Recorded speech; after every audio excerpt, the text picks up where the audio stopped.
አዲስ ዜና ዛሬ ተሰምቷል። ሄርሜላ ወደ ቤቷ ልትመለስ ነው እያለ እንግዲህ ቀይ ባባቤል ተብዬ ሲቀበጣጠር ነበረ። በነገራችን ላይ ከነገሮች ለመሸሽ ነው እየተጠቀመ ያለው አሁን ላይ። ምክንያቱም እነዚህ ውስብስብ ያሉ ነገሮች በሱ እየተካሄዱ ስለነበረ በትናንትናው ዕለት እንግዲህ የሄርሜላ ወንድም ሚስጥር አወጣበት። ነገሮቹ ሁሉ እጁ ሁሉ ወደሱ እየተቀሰረበት እንደሆነ ሄዶ ሲያንቀው ሲያፋጥጠው ዛሬ ከሄርሜላ ጋር ተማከረና ይሄን ነገር ፈጠረ ማለት ነው። እናንተ ግን አይደብራችሁም እንዴ? ሰላማዊ የሆነን ሰው በራሳችሁ ሴራ ራሳችሁ ደብቃችሁ ሆን ብላችሁ ያደረጋችሁት ሌላን ሰው መጠርጠር፣ ሌላን ሰው እስር ቤት ማስገባት አይደብራችሁ? ሰላም ሰላም ቤተሰብ እንዴት ናችሁ?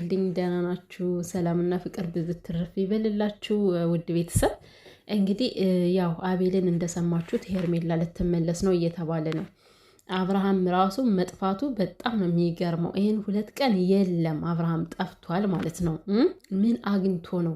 እንዴት ሄርሜላ ጠፍታ መጥቶ ሳይቀባጠር ሲያለቃቀስ አልነበረም ወይ? የመጀመሪያው ጊዜ 2 ቀን በሙሉ እውነት ሩታ ሄርሜላን ባያገኛት እንዲረጋጋ ነበር ወይ? ተረጋግቶ ሳይለንት ሆኖ ነው ያለው ማለት ነው። እና አንተ በመጀመሪያ አቤል ተብዬ ማለት ነው። አሁን አንተም ሰው ሆነ እኮ ሰውን ልትናገር መነሳት በጣም ነው የሚያሳፍረውና እንደዚህ የምትሉ እናንተ ሰው አይደላችሁም። ከሰው ልትቆጠሩ አትችሉም። አንተን ታዲያ ከመላክን ቁጠርህ እንዴ? ከመላክን ጨምረ አንተ እኮ ማለት አቤል ማለት እኮ ቤተሰብ ማርያምን የሰይጣን ታላቅ ወንድም እኮ ነው። ሰይጣን ከሱ የተማረ ነው የሚመስለኝ ተንኮልና ክፋትን ማለት ነው። ደግሞ የተናገርኩት ጠብ አይልም። ይሄ መርዛማ ምላስ፣ ይሄ ሁሉ ሴራ ወደዛና ወደዚህ ስትዞር የነበረው ሩታ ሚዲያ ላይ ስሟ እንዲነሳ ሩታ በሰው ዘንድ እንድትጣላ ያደረግከው ሴራ ነው። አንተ ሌባ አጭበርባሪ። አቤልና እቺ ማን ነበረች? ሄርሜላ እህት ማን ነበረች? ስሟ ጠፋኝ። ደግሞ ሜሪ ነች? ማርታ ነው እንጂ ማርታ። አቤልና ማርታ እስከ ዛሬ ድረስ ቪዲዮ ሲሰሩ ቪዲዮቸው ትክክል አይደለም፣ እየተጭበረበረ አንዴ ለቀው ቪዲዮ የሌለ መረጃ አምጥተው የቀበጣጠሩና ከዛ ህዝብ አስደስተው እንደገና ደግሞ ያጠፉታል። አንድ ቀን 2 ቪዲዮ የሰሩበት ቀን አለ እኮ የማጭበረበራቸው ብዛትና አቤል እያደረገ ያለው ሚዲያ ላይ የተነገሩ ነገሮችን በሙሉ ነው ይዞ የመጣው። ምንድነው እኔ ፊቴን ምናልባት ላላዝን እችላለሁ ለማን ብዬ ነው ይላልና በደንብ ትኩረት ስላደረግንብ ነው። አንተ ውሸታም ማለት ነው። አንተ እንኳን አይደለም ሰው የጠፋ የሆነ እቃ የጠፋ እንኳን አታስመስል። ምንም የመሰለ ሰው አይደለህም። እንኳን አንተ ራሱ ማርታ ተብዬዋ ዝም ብለህ ስታስመስል ነው እንዲህ ዝል ስትል የነበረው እንጂ ሲጀመር እሷን ከአዲስ አበባ አስወጥቶ የሚያስወስዳት ነገር ምንድን ነው? ምን ስላደረገች ነው እሷ ተረኛ የምትሆነው? የግል የእናንተ ጠላት ካለባችሁ ከሰው ጋር የተጣላችሁ ከሆነ ሄርሜላና አንቺ ማርቲ ማለት ነው ልትፈሩ ይገባል። እውነት ነው፣ ግን ምንም አይነት ጠላት የላችሁም፣ የዋህ ናችሁ ምናምን እየተባለ ነው የሚወራላችሁ። ስለዚህ እንዴት አዲስ አበባ ለቀሽ ልትውጭ ቻልሽ? አንቺ ምን ስለሆንሽ? አንቺ ማን ይነካሻል? አንቺ ሲጀመር ጉድ እኮ ነው። አይደብራችሁም እንዴ እናንተ ዘላለም አለማችሁን የውሸት መረጃ እያመጣችሁ ለህዝብ ስታቀብሉ? ምን አይነት የማትረቡ ሰዎች ናችሁ? ግን እንግዲህ ዛሬ ደግሞ እያለ ያለው ያው ሰው ደውሎልኛል በእርግጠኝነት 90% 10% ምናልባት።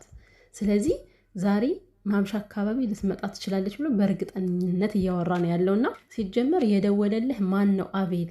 እንደገናስ ደግሞ ትናንትና ወንድሟ ቪዲዮ ከሰራ በኋላ እንዴት ዛሬ መጣ? እና አንተና ሄርሜላ ተነጋግራችሁ ያደረጋችሁት ነገር አለ። አቤል መቼም ቢሆን ከዚህ እጅ ሊጸዳ አይችልም። አንተ ተንኮለኛ፣ እውነቴን ነው። ከዚህ ጀርባ አንተ ሙሉ በሙሉ እጅ እንዳለበት ግልጽ ነው። ስራ ሁሉ ያሳያል። የምትናገራቸው ነገሮች በሙሉ አንድ ስልክ እየተጠባበቅኩ ነው ይላል። ያን ሰው ልክ እንደሚያውቀው የሚደውልለት ሰው ልክ የእሱ ጓደኛ እንደሆነ እንደሚያውቀው ነው። እና ምን አይነት ቀመር ነው የቀመራችሁት? አንተና ሄርሜላ ግን ምን አስባችሁ ነው? ማለት አሁን ሩታ ተንኮል ካላሰበች ክፋት ካላሰበች ማርያምን አትለቃችሁም እኮ። የምሬ ነው። እልክ ከተጋባች እኮ ማለት ነው እች ልጅ ለአንድ ቀንም ቢሆን ጓደኞቿ ተመሰቃቅለዋል። እሷ ራሱ ቤቷ ተመሰቃቅሏል። ሰላሟን አታለች። እያንገላታችኋት እስር ቤት እየወሰዳችሁ ቃለ መጠይቅ እንድታደርግ እየመሰከራችሁ ነበር እናንተ ሁሉ በሐሰት መረጃ ማለት ነው። በዚህ ሁሉ እኮ ላስገባችሁ ካለች ሁላችሁንም አንዳችሁን ሳትቀር ጠራርጋ ታስገባችኋለች። ግን ደግሞ እኔ ሩታ እንደዚህ አይነት ነገርን ታደርጋለች ብዬ እኔ አላስብም። ማድረግም ከፈለገች ግን ታደርገዋለች። ምክንያቱም ያስጠይቃችኋል። በደንብ አድርጎ ነው የሚያስጠይቃችሁ። ያለ አግባብ ስምን ማጥፋት፣ ያለምንም መረጃ ከሰው ላይ መመስከር ማለት ዘብጥያ እንደሚያስወረውራችሁ መዘንጋት የለባችሁም። እና ግን ሩታ እንኳን አይደለም ይሄን ማለት ነው ስንት ህይወቷን ስትመሰቃቀል ትዳሯን ስትፈታ እንኳን ምንም ብላ ያለፈች ሴት ነች። ምንም ያላለች አብረን በልተናል አብረን አንተ እጇን ብትነክሰውም እሷ ግን እንደ ጓደኛ አብረን አሳልፈናል እንደ ወንድም አብረን አሳልፈናል ብላ ትታለች። አሁን ደግሞ ምን አስባችሁ ነው እንደዚህ ራሳችሁ ሁሉ እያደረጋችሁ ከዚህ ጋር የሌለ ነገር የምታወሩት? ሲቀጥል ቤተሰብ እኔ የኔን ሐሳብ ደግሞ ልንገራችሁ ምን እንደማስብ ማለት ነው። ሄርሜላ በራሷ ጊዜ ጠፋች። ግን አቤልና እሷ ተማክረው ምናልባት የተደበቀችው እኔ ከጠፋው ሚዲያ ላይ እስኪ የአብርሽን ስሜት እንየው፣ እኔ ስሄድ እኔ ስጠፋ ምናልባት ወደ ሩታ ይመለሳል አይመለስም የሚለውን ነገር ለማየት ነው ወይ እያልኩ እያሰብኩ ነበረ ለራሴ ማለት ነው።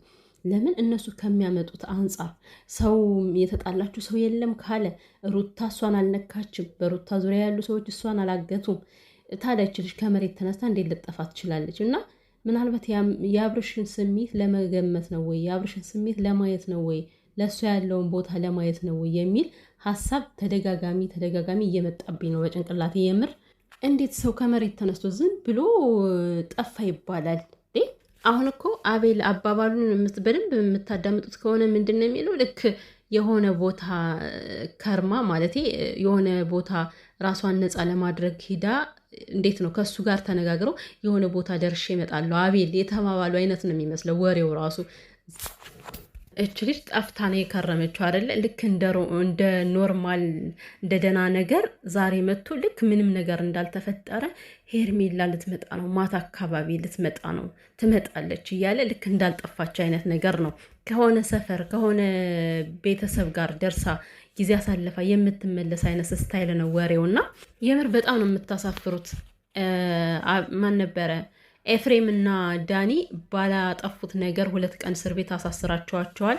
እናንተ ደግሞ በስም ማጥፋት ደረጃ ከተከሰሳችሁ ማለት ነው እነሱ 2 ቀን ነው ታስረው የወጡት ነፃ ስለሆኑ ወንጀል ስለሌለባቸው። እናንተ ግን በትክክለኛ ወንጀል እንደሰራችሁ ነው የሚቆጠረው። ለምን ማስረጃ ይታይባችኋል፣ ቪዲዮአችሁ አለ። ከመሬት ተነስታችሁ ሩታን ስትረብሹ እንደነበረ አብርሽ ቤቷን እያመሰቃቀለ ነበረ። ስለዚህ በደንብ አድርጋችሁ ዘብጥያ ትወርዳላችሁ፣ ትታሰራላችሁ። ሜሪ ሳትቀር ራሱ ማለት ነው። በሐሰት መረጃ ቁጭ ብለው ሲዶሉት ሰምቻለሁ፣ ሲያወሩ ሰምቻለሁ። ጭራሹኑ ከሀገር ሊያስወጧት ነበረ እያለች የቀበጣጠረችው። ይሄ ሁሉ በደንብ አድርጎ ነው የሚያሳስራችሁ። ሩቲ ግን ይሄን አታደርግም። እና ስለዚህ ከዚህ በኋላ ግን ይብቃችሁ። እናንተ የማትረቡ ምን አይነት ሰዎች ናችሁ ግን? አይደብራችሁም እንዴ? ሁሌ በቃ የሌለ ነገር ሳክስ መሰከስ ከዚህ ጋር እየመጣችሁ ሰው ይሰለቻል አትሉ? መስራት ከፈለጋችሁ ለምን ደህና ነገር ይዛችሁ አትመጡም? እስኪ ዛሬ የምናየው ይሆናል እውነት ሄርሜላ ትመጣለች አትመጣም የሚለው ማለት ነው። እና ደግሞ አንቺ ማርታ ተብዬዋ ማለት ነው ማንሽ አንቺ? ሲጀምር ምንድነሽ? ሄርሜላ መታ ምንም አይነት ጥያቄ አያስፈልግም። ኧረ እባክሽ በደንብ አድርጋ ነው የምትጠየቀው። የት ተደብቃ ነው? ሩታን ለማመሰቃቀል ነው የጠፋችው? የት ተደብቃ ነው? የት ነበረች የሚለውን በደንብ መጣራት አለበት። ለምን በእሷ ምክንያት ነው ሰዎች ተወንጅለው እስር ቤት የገቡት አይደለ? ስለዚህ ሄርሜላም ዳኒም ኤፍሬምም እጃቸው እንደሌለበት መታወቅ አለበት ለህዝቡ። እነሱ በህዝብ ፊት ስለተወነጀሉ ማለት ነው። አሁን ሰው እንደ ወንጀለኛ ስለታሰሩ ብቻ እንደ ወንጀለኛ ነው የሚቆጥራቸው። ከወንጀለኛ ጋር ብዙ ጥፋት ካለበት ሰው ጋር ነው ሄደው የታሰሩት አይደለ? ስለዚህ ስማቸው መጽዳት አለበት፣ መጠየቅ አለበት። ሄርሜላ የትም ኑራ የትም ትምጣ በሰላም ትምጣ እንጂ ጥያቄማ ግድ ነው። ማነሽ? ለምን እንዴ? የማንሽ አራዳ? የማን ስም ጠፍቶ የማን ስም ይቀራል? ከዚህ ጋር ስማቸውን ማጽዳት ያለባት እንደውም ሄርሜላ ነች ራሷ።